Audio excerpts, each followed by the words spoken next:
नमस्कार। आज 3 जुलाई 2025 की कुछ खास खबरें लेकर आए हैं। आज हम देखेंगे कि भारत और दुनिया में क्या चल रहा है और कैसे अलग अलग चीज़ें मतलब अर्थव्यवस्था से लेकर राजनीति तक एक दूसरे से जुड़ी हुई हैं। तो शुरुआत करते हैं अर्थव्यवस्था से। रुपया एक महीने के अपने सबसे ऊंचे स्तर पर है।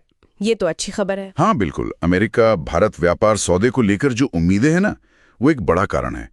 और साथ ही कुछ विदेशी बैंकों ने डॉलर बेचे भी हैं। अच्छा। हाँ, तो रुपया मजबूत हुआ है। सुबह तो 85.20 तक गया था डॉलर के मुकाबले। बाद में थोड़ा नीचे आकर 85.31 पर बंद हुआ।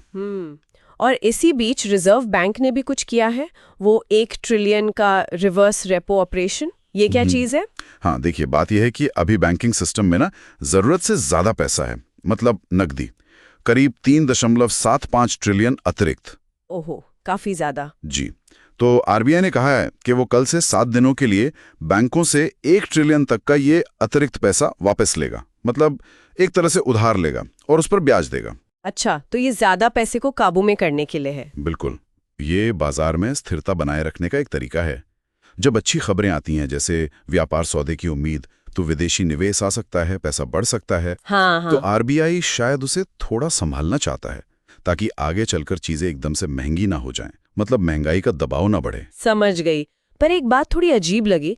एक तरफ रुपया मजबूत हो रहा है, आरबीआई संभाल रहा है, दूसरी तरफ एसबीआई और पावर ग्रिड जैसे बड़े शेयर आज गिरे हैं। ऐसा क्यों? ये हो सकता है। देखिए, कभी कभी बाजार ऐसे ही चलता है। हो सकता है कुछ लोगों ने सोचा कि चलो अच्छा भाव मिल रहा है, मुनाफा निकाल लेते हैं, जिसे प्रॉफिट बुकिंग कहते हैं। अच्छा, प्रॉफिट बुकिंग। हाँ, या फिर हो सकता है इन खास कंपनियों या सेक्टर को लेकर कोई अलग चिंता चल रही हो।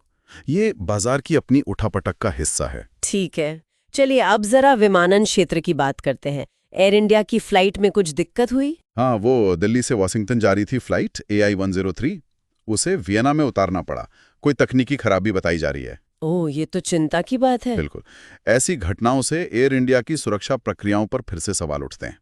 और ऊपर से एक और बात है, पाकिस्तान ने भी भारतीय विमानों के लिए अपना एयर स्पेस 24 जुलाई तक बंद रखा हुआ है। अच्छा, वो अभी भी बंद है? हाँ, तो इससे उड़ानों को घूमकर जाना पड़ रहा है, रास्ते लंबे हो रहे हैं। मतलब एक तरफ अर्थव्यवस्था में उम्मीदें हैं, दूसरी तरफ यात्रा में थोड़ी बाधाएं, और इसी बीच देश में आज से अमरनाथ यात्रा भी शुरू हो गई है। जी हाँ, बिल्कुल।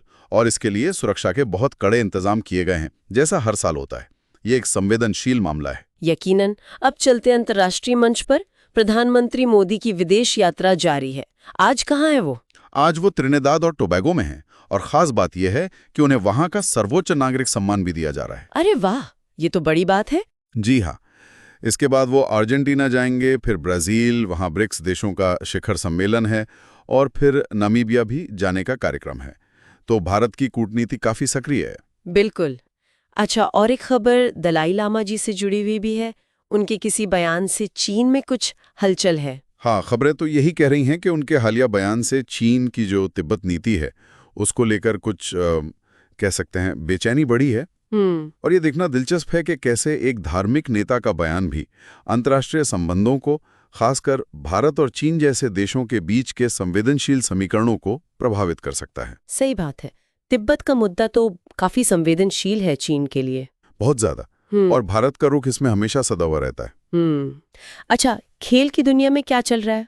खेल में देखिए, क्रिकेट फैंस के लिए काफी एक्शन है। भारत की पुरुष टीम इंग्लैंड में टेस्ट सीरीज खेल रही है। हाँ, वो तो चली रही है। और महिला टीम भी वहीं है, वो वनडे और T20I मैच खेल रही है। तो क्रिकेट का मौसम है एक तरह से। बिल्कुल। और आज 3 जुलाई को एक और चीज याद रखने वाली है, अंतर्राष्ट्रीय प्लास्टिक बैग मुक्त दिवस। हाँ, ये बहुत जरूरी है। ये हमें याद दिलाता है कि प्लास्टिक का इस्तेमाल, खासकर ये सिंगल यूज प्लास्टिक बैग, हमें कम करना चाहिए। सही कहा। छोटी छोटी कोशिशें भी मायने रखती हैं। बिल्कुल। तो अगर आज की सारी बातों को समेटें तो एक तरफ घरेलू बाजार में व्यापार सौदे की उम्मीद से थोड़ी मजबूती दिखी, आरबीआई स्थिरता पर नजर रखे हुए हैं। हाँ, और दूसरी तरफ विमानन में कुछ चुनौतियां हैं, सुरक्षा के मुद्दे हैं, और अंतर्राष्ट्रीय स्तर पर भारत की कूटनीतिक सक्रियता जारी है। बिल्कुल, ये सब दिखाता है कि कैसे सारी चीजें, अर्थव्यवस्था, राजनीति, सुरक्षा, यहाँ तक कि पर्यावरण भी आपस में जुड़ी हुई हैं। सही कहा आपने।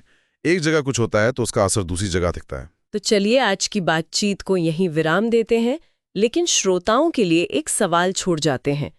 क्या किसी देश की व्यापार नीतियां या अंतर्राष्ट्रीय समझौते उसकी वैश्विक छवि और दूसरे देशों के साथ उसके रिश्तों को सीधे तौर पर प्रभावित करते हैं, इस पर जरूर सोचिएगा। हाँ, ये सोचने वाली बात है। अगली बार फिर मिलेंगे कुछ नई जानकारियों के साथ। तब तक के लिए अलविदा। नमस्कार।